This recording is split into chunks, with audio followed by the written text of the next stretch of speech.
Welcome back to iGen Politics. This is a podcast that makes politics engaging and relevant for all generations.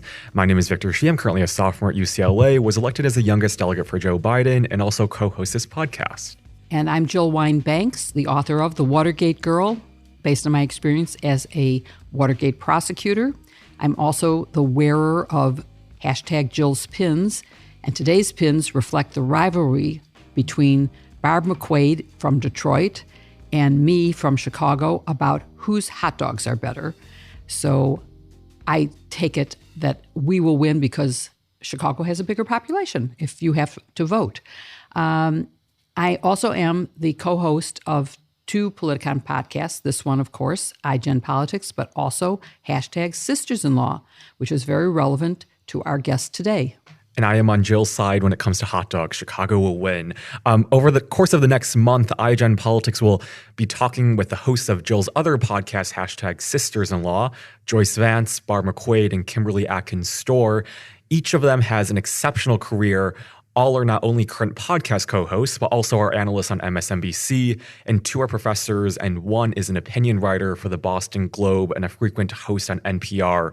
We'll get to learn more about each of them, their careers, their lives, and of course dive into some of the biggest issues of the day affecting law, politics, and culture. It's going to be such an exciting series. I'm now going to let Jill introduce our first #Sisters-in-Law guest. And that person is Barb McQuade, who currently, as Victor said, is the co-host of #Sisters-in-Law. She's also an MSNBC legal analyst and a law professor at the University of Michigan School of Law. Prior to that, she was the U.S. Attorney for the Eastern District of Michigan, the first woman to hold that position. She started her career as a law clerk for the Honorable Bernard Friedman on the U.S. District Court for the Eastern District of Michigan, did a stint in private practice, and then became an assistant U.S. attorney in the Eastern District of Michigan, where she served for more than a decade before President Obama picked her to be the U.S. attorney for that district. This is going to be a great episode, and I can already feel the sisterhood. So let's get started. Barb, thank you so much for joining for the first crossover series of iGen Politics and #Sisters-in-Law. Oh, I am so glad to be with you, Jill and Victor. What a pleasure. Thank you for having me. It is such an enormous treat for our audience. And one of the things that we love doing on this podcast is trying to give our audience a better understanding of who they see on TV and read on social media and the opinion pages. And I think there's no better way to start off than your story, which seems as Michigan as it gets. You were born in Detroit and then went to the University of Michigan for both undergrad and law school. So I guess right off the bat, I'm assuming that you love Michigan. I do love Michigan. There's much to love about Michigan. If you seek a pleasant peninsula, look about you, Victor. That's our state motto. Now, I love Michigan. You know, I think one of the things I love about Michigan is not only its natural beauty. You know, we are surrounded by the Great Lakes, so we have beautiful beaches and sand and water. But like Jill, you in Illinois, and Victor, I know that's where you hail from. You know, the Midwest is a place that people aren't attracted to because of the weather or other kinds of things. The people who are here usually because of family. Family matters to them. Family is the highest priority.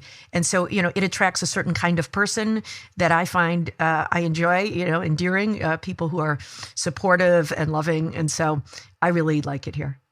Definitely. And because we have so many young listeners in the audience, talk a little bit about your undergraduate days. What did you study and what was most impactful to you during that time? Well, my major was a double major in economics and communication. But what I say I really majored in was the Michigan Daily, which was the campus newspaper. I spent a lot of time on the paper. I covered sports. I got to go to a Rose Bowl there in California, Victor. Your stomping grounds now. At the time, Jim Harbaugh, who's now the Michigan coach, was the quarterback of the team. So that was really, really fun. And it was an interesting time. Women were becoming sports writers, but it was still kind of a novelty. So there were times when I was banned from locker rooms. But I'm pleased to say that Bo Schembechler, who was the hard scrabble old school Michigan football coach, was always very, very good to me. In fact, perhaps because I was one of the only women in the crowd, he was able to learn my name. And so he always called on me first and was very, very good to me and the others and treated us pretty well. But I was inspired to follow journalism from watching Watergate as a young child and seeing people like Jill Wine-Banks as Watergate prosecutors, all the president's men, Woodward and Bernstein. I was going to be the next Woodward and Bernstein. It's so remarkable. And so you started off, I guess you had an interest in journalism. So then how did you go to law school, or what inspired you to go to law school? I love journalism. I think journalism is incredibly important and plays a really important watchdog role in our society. But I think that at some point I wanted to be in the arena. I didn't want to be just commenting on the arena. I wanted to be doing the work and not just writing about it. And so that's what attracted me to law school. And, from there, I did find opportunities to do the same kind of work, that watchdog function as a lawyer that I so aspired to as a journalist. When I was a law clerk, my first job out of law school, I had a chance to watch a public corruption trial in the courtroom of the judge that I was clerking for. And it was the pilot for the city of Detroit who had, the city of Detroit in really dire financial straits. They had a jet and they had a pilot, and he would take city officials on junkets like, gambling in Las Vegas and the NBA All-Star Game and other places, and then lie about it and say they were traveling on city business. And I watched these lawyers put together that case in a way that I found, really interesting. It was really challenging, but they pulled it all together and explained it in a way that was really understandable and compelling to a jury. And I thought, that's what I want to do. I want to do that. It really combined those two passions of the gatekeeper role and watchdog role of journalism with the skills I enjoyed as a lawyer. And so that is what launched me on my career as a prosecutor. It's so interesting to hear that, Barb, because as much as I've known you for all these years now, I never knew that you wanted to be a journalist first. And my undergraduate degree is in journalism, and I went to law school because I thought it would get me a better job in journalism, and didn't realize that discrimination in journalism was even worse in law. But that's so interesting. And when I had a chance to actually go into journalism, I reached the same conclusion you did, was I'd rather be making the news than reporting the news. And that's why I decided to stick with law. So that's really interesting.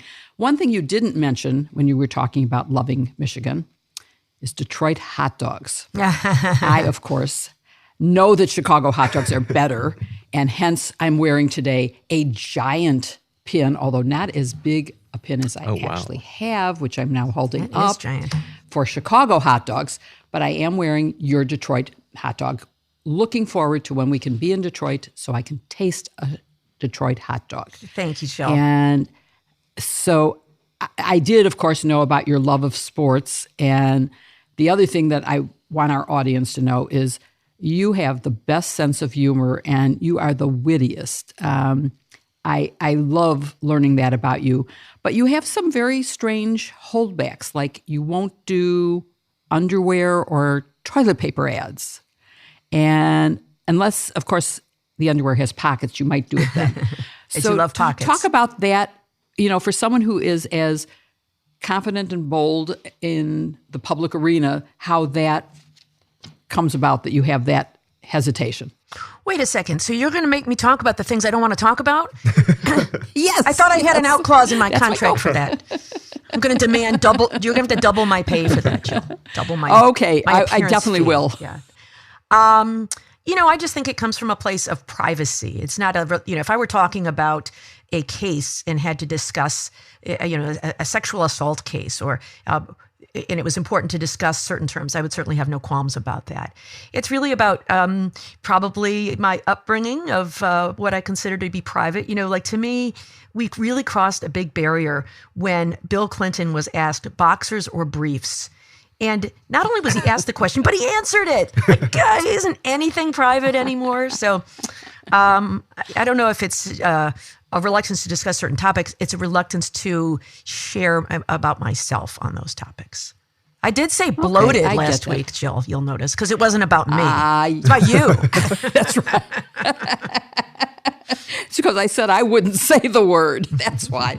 Okay, so let's go back to talking about advice for young people. I always talk to young people about law school as a great way to learn critical thinking skills, problem-solving skills, things that are invaluable no matter what occupation you end up in. And I'm wondering, first of all, if you feel the same way about it. Is that a valid thing, or is law school only for people who really want to be lawyers?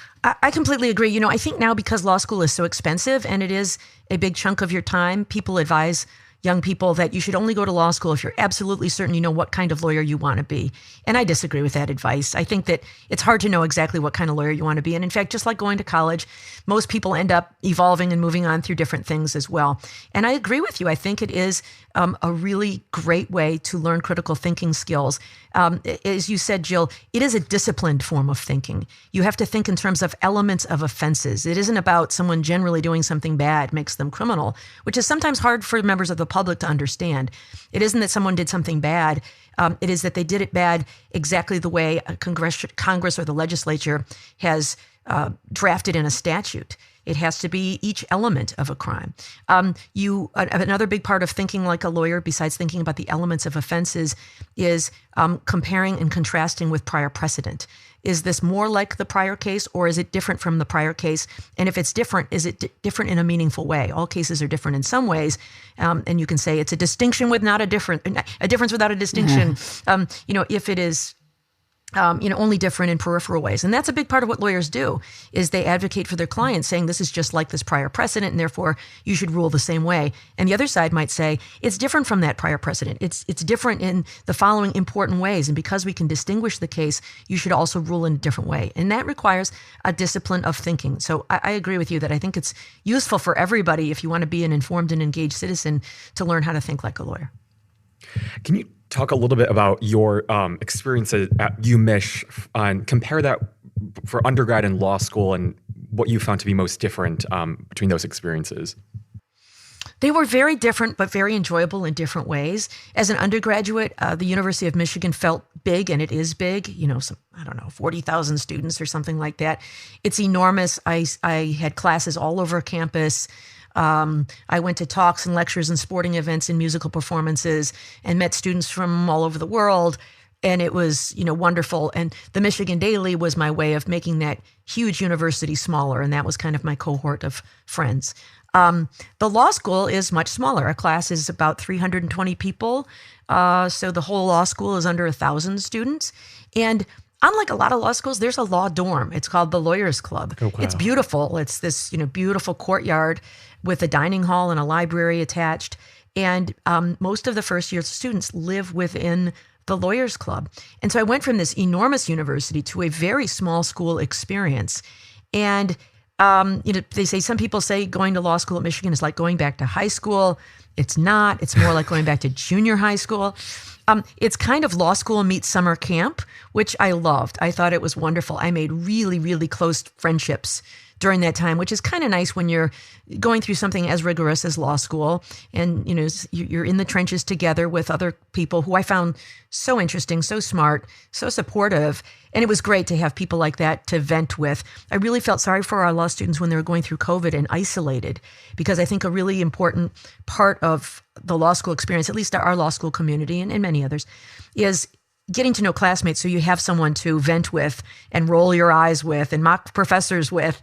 And I think when you're in isolation, you lose that. But we had a lot of fun. We played pranks on each other and threw balls in the law quad. And it was a really joyful time. Some people say, I'm glad I went to law school. That was an important part of my development, but I didn't enjoy it at all. I really enjoyed law school.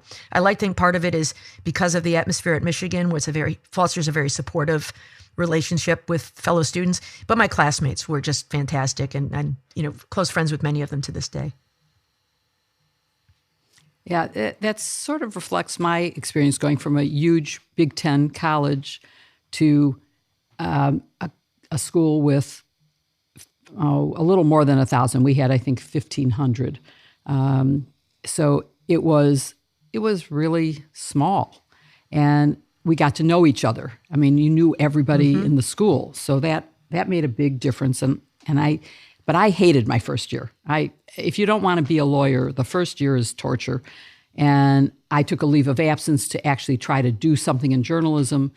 And when I came back to finish, thinking that it would help me do lobbying, which I had done during my year as a journalist.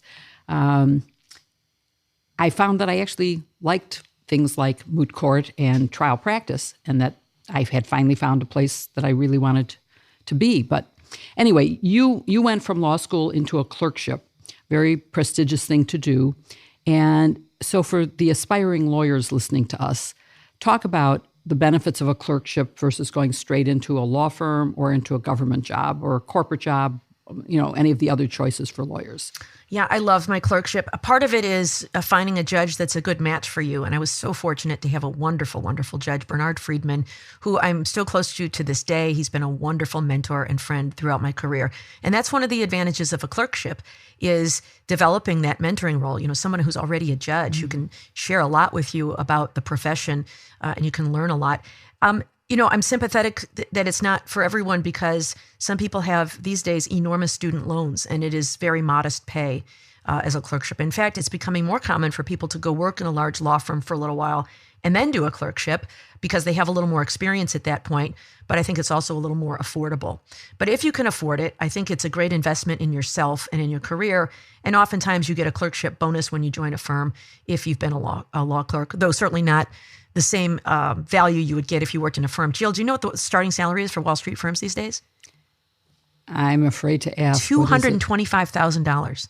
And because my God. And because people can work remotely now, they're paying that all over the country. So Jones Day, New York, pays that for Detroit as well. Wow. So it's pretty tough to, and so if you've got staggering student loans, it's pretty tough to pass that up. So that's a real cost. But wow. if you're Barb, but if you're thinking long term, most people leave those law firm jobs eventually. It's certainly a fine thing to do if that's what you choose to do for your whole career. We need people in private practice, helping the corporate world go round. But many people will do that for a few years and then leave. I did this clerkship first, and I still think it's a great investment in yourself if you can afford it. It is modest pay. You're a government employee.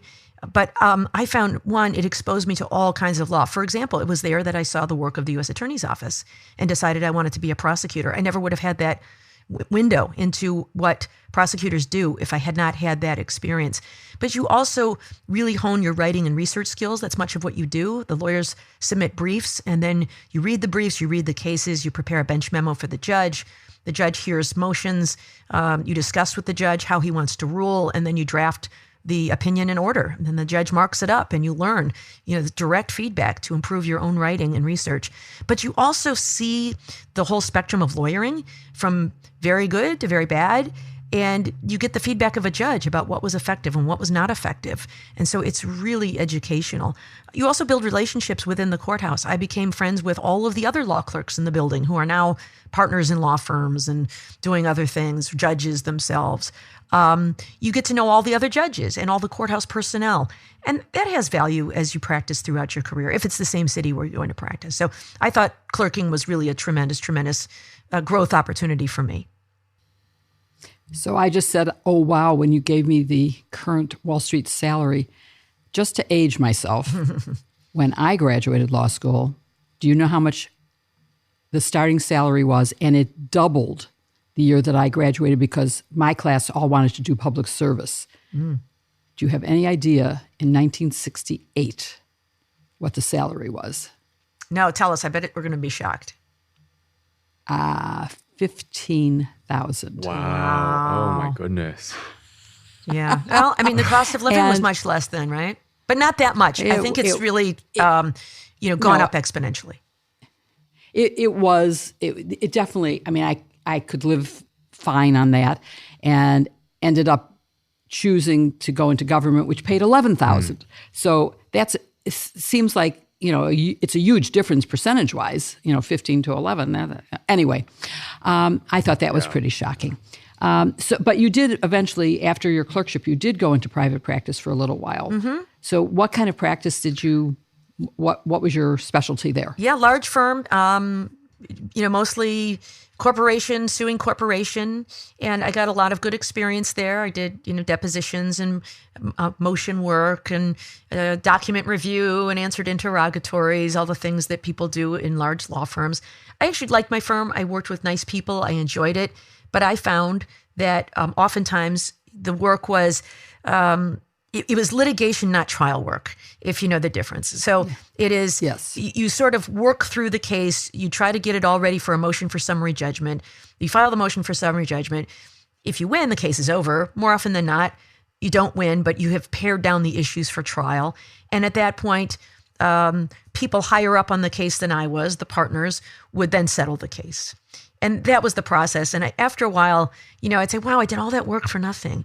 And the partner would say, no, it wasn't for nothing. It helped us to assess the value of the case, and that was what permitted us to reach a settlement. Both sides were honing, the value of the case. But after about 5 years of that, I learned a lot, and I thought, I'm ready to move on. And I had actually been applying to the U.S. Attorney's Office every 6 months from the time of my clerkship. But it's not the kind of place that typically hires people right out of law school or right out of a clerkship, just because the applicant pool is so competitive. Very few people leave, and so they only hire a few people a year. And the people applying are, people with far more experience than I had. And so it wasn't until 5 years at the firm that I finally got the call that I got an offer from the U.S. Attorney's Office and went there and was just thrilled to do that work. Amazing. So after a dozen years as an assistant U.S. attorney, in January of 2010, you became a U.S. attorney in the same district in which you served as an assistant U.S. attorney, which means that you went from being a line attorney to supervising all of the assistant U.S. attorneys and setting policies and priorities for them.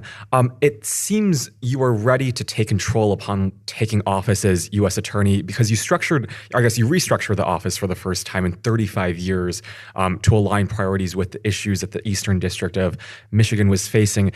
Tell us a little bit about what that restructuring looked like and why do you think it took so long?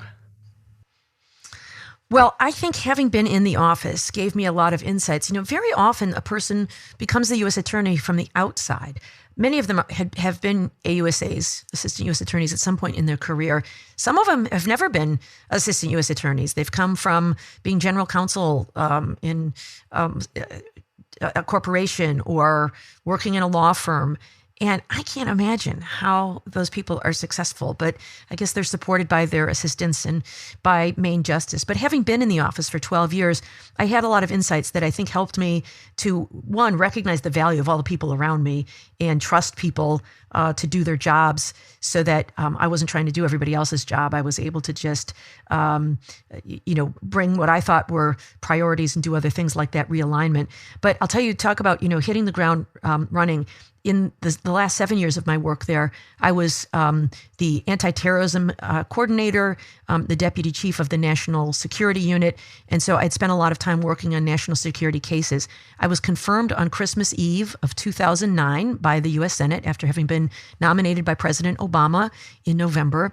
And then on Christmas Day, the very next day, an al-Qaeda operative tried to blow up a plane over Detroit with a bomb concealed in his underwear. He became known as the underwear bomber. There, you said it, underwear. See, I can do it when I'm talking about other people, Jill, just fine, but I'm not going to tell you what I'm wearing. And having been in the office and having worked in the national security space, I was prepared. I knew what to do. We had a critical incident response plan. We knew how we were supposed to communicate up to DOJ and with the field, with the FBI, and with our own people. We were very fortunate that his bomb failed and the only person he injured was himself. But if he had been successful, if that bomb had succeeded, that plane was right over a suburban community near the airport on Christmas morning, and more than 289 people on board the flight would have died. So it was a big case right off the bat. Because he survived, we prosecuted the case with a number of terrorism statutes. The case went very well. After a couple days of trial, he ended up pleading guilty. But I felt well prepared because of the time I'd been in the office. And, one of the things you learn, Victor, in doing these jobs is you can't do it all yourself. But it's really important to know who has the skills, who to ask, who to call, and how to tap into resources. And so because I had been in the job for 12 years, I was able to hit the ground running. But you asked about realigning the office, and it had not been done in 35 years. I think because people are busy. You know, when you're working in an office, you're busy putting out fires. There's a new case every day, and you're running to put it out. But I wanted to take a step back and think about the ways the office had evolved since the 1970s, when I was now in the early 2000s. And so, one of the things was developing a national security unit that wasn't just a counterterrorism unit that had been created right after 9/11, but focused on all kinds of things like threats, domestic terrorism, export and import violations, hoaxes that were becoming much more prevalent, threats to public officials. So we expanded our scope there to national security. We created a standalone public corruption unit, perhaps because of my longtime affinity for public corruption cases and the desire to hold people accountable. I found that people were doing public corruption cases, but it was only one of many things people were doing, and we needed a focused unit to focus all of their attention on that. And the other thing I did was create a civil rights unit. I have long been a strong opponent of any sort of discrimination. I shared with Jill that I think, shaped by my early experience as someone who loved baseball and whose parents told me I could be president of the United States one day, to see as I grew a little older that those doors were closed to girls and women, and being really shocked to learn that society would shun half of the world's talent for misguided, discriminatory reasons, has always made me want to bust stereotypes and fight discrimination. So creating a civil rights unit was very important to me. And we did so much wonderful work in our civil rights unit: fair housing cases, disabilities rights cases, religious rights cases. There were, in two instances, municipalities had denied zoning permits to one, the right to build a mosque, and the other to build an Islamic school. And we challenged both of those legally and got both of those built in those communities. So really proud of that work as well. And so that's what the realignment was about. And I was doing a quick search up, and it seemed like you were actually the first woman to also be nominated to serve as U.S. Attorney for the Eastern District of Michigan, correct? I was. And, just again, another artificial barrier that blocks women. And I was honored to be the first woman U.S. attorney in my district, but also a little bit disgusted that it had taken that long. Yeah. I mean, after, hundreds of years of male U.S. attorneys, it was wonderful. And, I think once you break that barrier, then other women will come behind you. I'm really pleased that we now have another woman who is currently the U.S. attorney for the Eastern District of Michigan. She is the first African-American woman to be the U.S. attorney. So many of these artificial barriers that have been placed, for women, for racial minorities, for ethnic and religious minorities, that are just such foolish obstacles to, if you had a talent pool, why would you, take out half and say, everybody with blue eyes, you're out of the game. Everybody with brown hair, you're out of the game. We're only going to choose this group of people. How foolish is that? And so, although I'm proud to have broken that barrier, it was really an idea whose time had come. In fact, an idea whose time had been long past. So I was glad that I was there, but it was probably more right place at the right time. But it's so interesting to hear you, because one of the things that I always think is a sign of real accomplishment is that your successor is also a woman. Mm-hmm. It means you didn't screw up, and that people now say, oh, a woman could do that job when you're the first in a job. So it's good to hear that there is, again, another woman in the office, and I think that's important. But you mentioned one of the things you handled was threats to public officials. And so let me ask you about the Governor Whitmer case, because talk about threats to a public official. I think that's been a really horrendous circumstance, and the recent acquittal of the men charged with attempting to and conspiring to kidnap her is quite surprising. Can you talk a little bit about that and what it means in terms of future cases and what it says about the jury? Yes. Well, as you know, Jill, having tried cases, I am reluctant to second guess the decision of a jury. So I won't second guess them, but I will engage in some conjecture and speculation. a jury gets to hear all of the testimony. They get to see all the witnesses. And so I think they are well positioned to assess the case. I did follow it closely in the media, but I wasn't in the room. So with that caveat, I'll say a couple of things. They found 2 of the defendants not guilty of all charges, including a weapons charge, which was, there's no entrapment theory on that one. He possessed a sawed-off weapon and firearm, and he was acquitted of that charge as well. But so 2 of the 4 defendants were acquitted. 2 of the defendants did not get a verdict. There was a mistrial for 2 of them.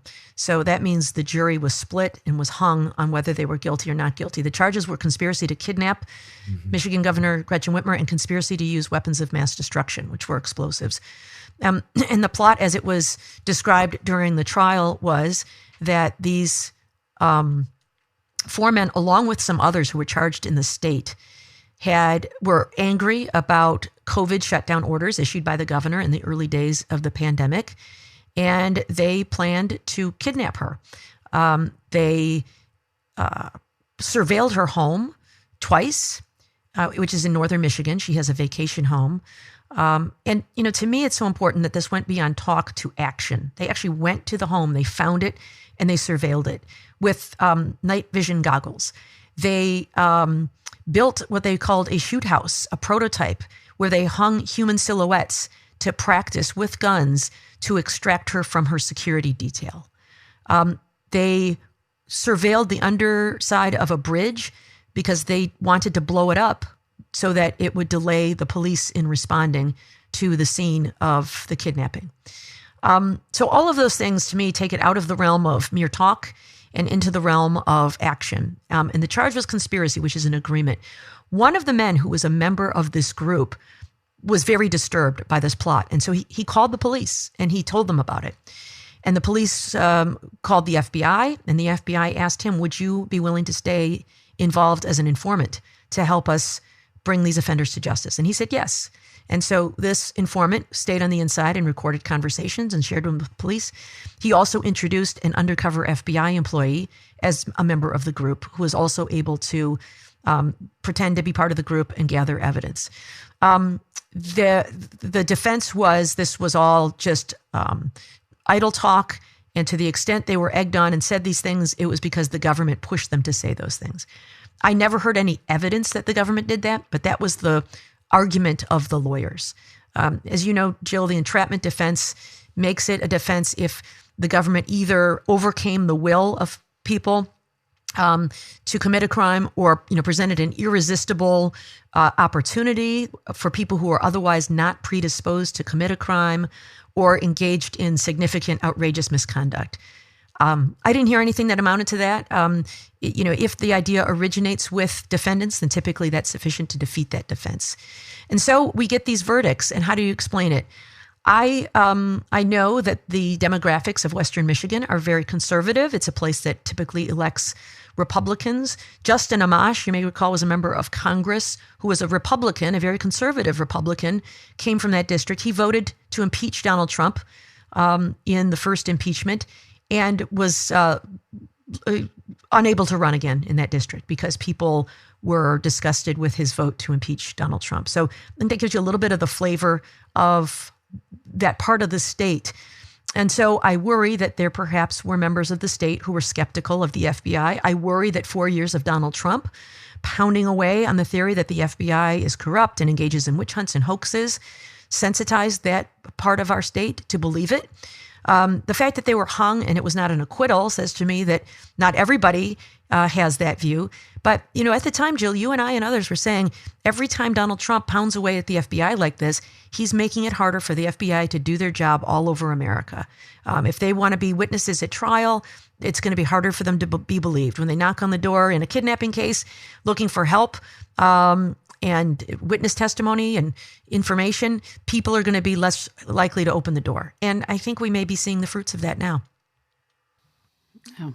So you just mentioned Donald Trump in connection with this problem. And you also wrote a prosecution memo in the form that you would do if you were in a prosecution office, a U.S. Attorney's office, to present the case for why you should be prosecuted. And it was a compelling case of why, based on public evidence, not based on what the grand jury knows, which must be more or could be more than what is publicly known. We only know because of the committee, the January 6th committee, having public information available. So could you talk about that memo as to why and what you thought was prosecutable about Donald Trump, and maybe throw in, although you were talking only about a very specific federal case, talk about the DA Bragg in New York and what's happening or what's not happening in that case. It seems to, in my opinion, have been shut down, even though he's now publicly saying, well, it's not really shut down. I'm still looking. But you have the resignation of the two top prosecutors who were handling it, who say, you told us you weren't going to prosecute, that's why we quit. So if you could talk about those two things. Yes. Well, I wrote this prosecution memo because I saw that it seemed to me that we have amassed so much evidence in public, in plain sight, that just based on that, I kind of went through the process of writing a prosecution memo. And I don't know about you, Jill. I once heard George Will say this. I don't know what I think until I've written about it. And so I thought, well, if you were sketching out a prosecution memo, and this is what prosecutors do as they're building a case, mine was always kind of a dynamic process. What are the elements of the offenses? What proof do I have? Put together a timeline, and I would kind of continue to build it as I was investigating. And then at some point, do you have it? And after writing it, I thought, I think they have it. I think they have it already. And so the charges, and these were things that have been raised by Liz Cheney on the January 6th committee. The charges are two. One is conspiracy to defraud the United States, and the other is obstruction of an official proceeding.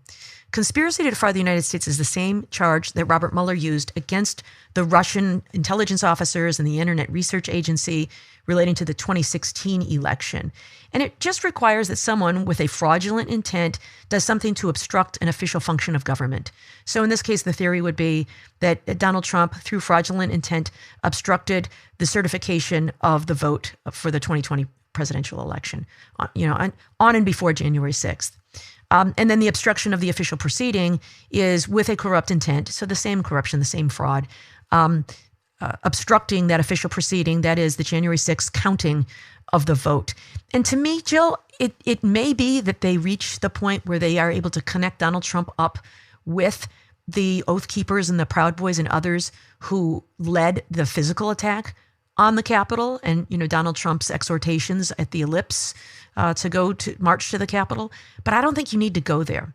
I think the act that is criminal here is simply pressuring Mike Pence to thwart the certification. And he did that in public. We know from his public comments, from his tweets, and some of the testimony of some of the January 6th witnesses, like Pence's chief of staff and Pence's general counsel, that Donald Trump was pressuring Mike Pence to not certify the election that day, to stall, delay by 10 days, to question and challenge the votes out of certain states, and then throw it back to the House where the Republican had the majority of the delegations and could elect Donald Trump that way, the same way Rutherford B. Hayes had been elected.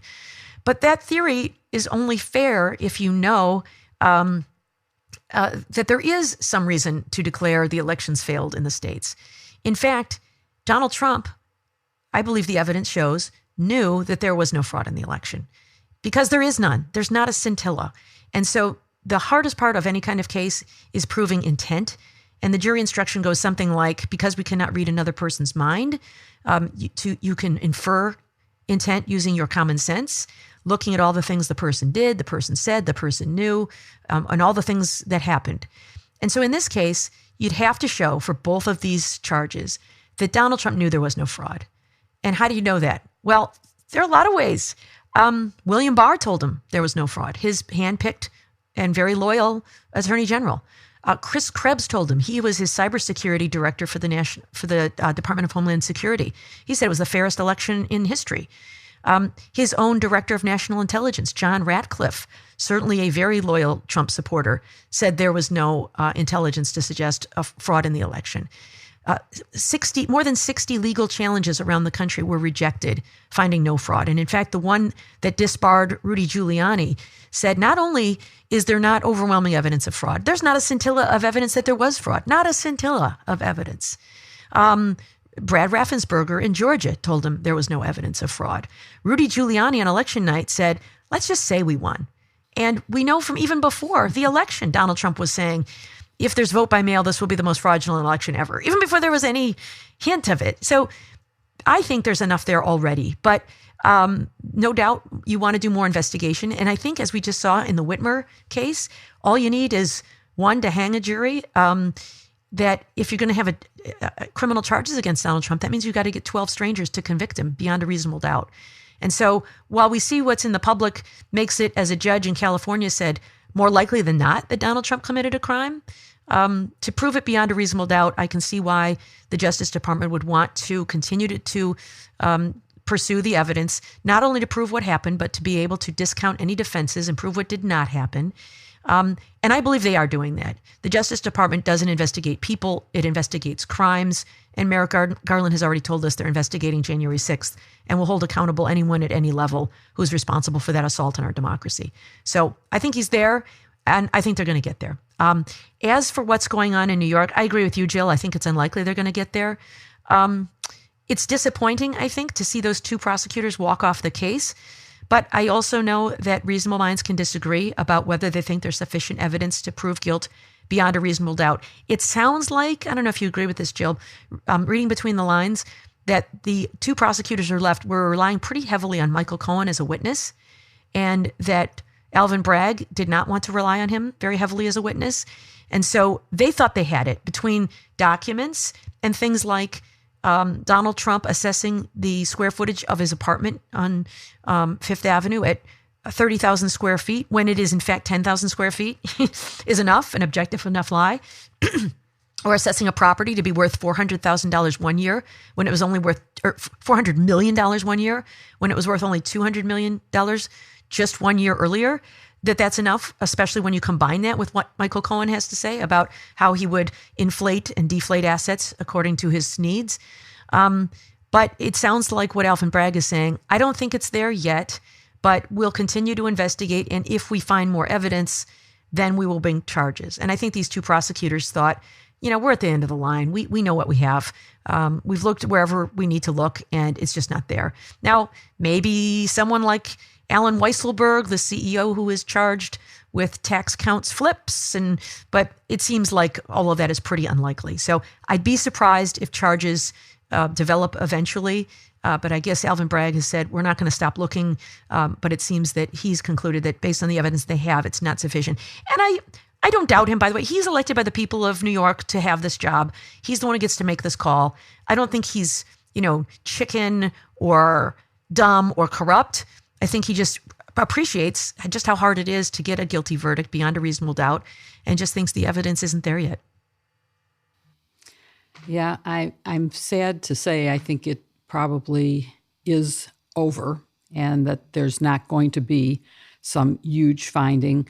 I personally think that based on the public evidence, the documents as explained by Michael Cohen would be a prosecutable case, in my opinion. I would certainly be willing to take that risk. And criminals testify against other criminals. It's not unusual to have someone who is convicted of perjury or a even more serious crime be the one who is the key witness against any defendant. Sammy the Bull Gravano, right? He committed, 5 murders or something. Right. Maybe today they're John even more Dean, credible than an FBI agent. John Dean was in jail when he was Yes, testifying good for one. us, because that's who knows about crimes, unless it's a bank robbery where you have a customer who happens to be an eyewitness. Most people who know about crimes, particularly serious white-collar crimes, are criminals. That's who knows about it. So, I would certainly go ahead with it.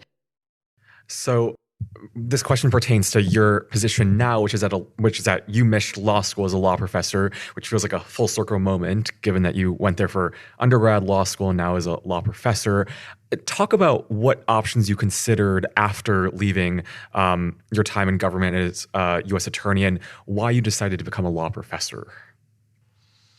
Well, I considered working in a large law firm. I considered running for public office. I considered going in-house at some corporations, but teaching really struck me as the place I wanted to be. At this point in my career, what I really want to do is have a positive impact. I don't need to maximize wealth. I mean, the ways to become rich are to earn more or desire less, and I've been pretty happy with a modest lifestyle all my life, so I desire less, I guess, than other people do. But I wanted to have a positive impact. Like, that is my currency is, I used to tell our prosecutors, we may not make the same salaries as the Wall Street law firms, but we get rich in other ways. And I think richer, it's a richer life when you're having a positive impact.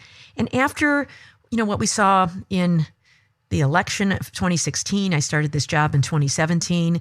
I thought it was so incredibly important to help the next generation of lawyers understand the importance of the rule of law and have a deep respect and knowledge of the Constitution and of our norms and of our institutions.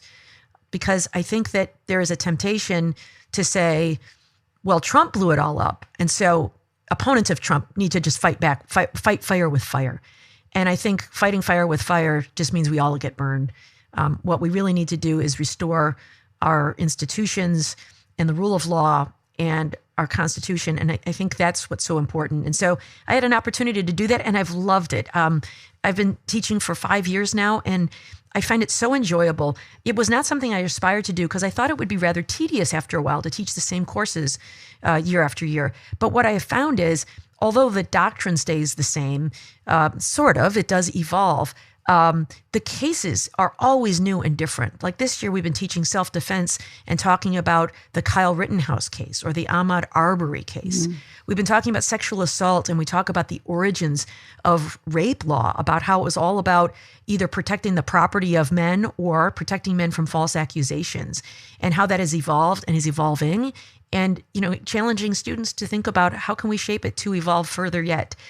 So much of the law is a work in progress. So it's been really fun and challenging. And I learned so much from students. I learn more from them than they learn from me, I'm sure. And it has made me, feel very challenged. I tell students that you should look for work that is interesting, challenging, and important. And to me, teaching is off the charts on that scale. Boy, and are they lucky to have you. That is for sure. I wish I had had a professor who inspired me the way your statement just did. And I also will say, because you said running for office, and right before the conversation, I guess we had a bit of an exchange via email between you and Jill in terms of what we want to talk about. And you were saying that you were told as a young child that you couldn't be president. So I'm just launching on this podcast that hopefully one day, if you decide, we will get you to become president as the first woman and break that barrier. But this has been wonderful. Well, maybe not me, but I do hope that barrier gets broken in my lifetime. That would be a huge accomplishment. Victor and I volunteer to campaign for you no matter what the position is. And Victor's a great campaigner. He has a lot of experience. And so you'd be lucky to get him on your staff. So I'm sure that's true. Something. Thank you. I want to work on Victor's campaign. That's my goal. I would be honored. I think there will be one of those too. So, but Barbara, this has been so fascinating. I loved talking with you. I appreciate your taking the time to let our audience get to know you better. And I learned things. I mean, things like the journalism. I'm astounded and happy to know all these things. So thank you very much for sharing with us. Thank you so much for having me. You have a very esteemed list of guests, and I am honored to now be among them. Thank you. Well, let me just say, you wrote an article. I was asked to do something for the student lawyer for the American Bar Association, and part of persuading me to do it was saying, well, here's a list of people who did it. And of course, the one that I read was yours because I picked you out of that list. And I thought, I can't ever say anything as smart as Barb is saying, so I'm not going to do this. And I did finally cave in and agree to do it. So I have you to say, you almost got me not to do it because yours was so good. I bet you have a lot of wisdom. I know you have a lot of wisdom to share. But anyway, thank you for being with us today, and go teach those kids so that they can be smart and help our world to be a better place. Thank you. Yes, thank you so much. We hope you enjoyed this episode with Professor McQuade as much as Jill and I did, and we hope you'll tune in next week for another episode of iGen Politics. We'll be back next week with another episode, so be sure to follow us wherever you follow your podcasts, whether it's Apple Podcasts, Spotify, Google Podcasts, and be sure to subscribe to us on YouTube if you watch us on YouTube. Like this video and also hit the bell for our weekly notifications.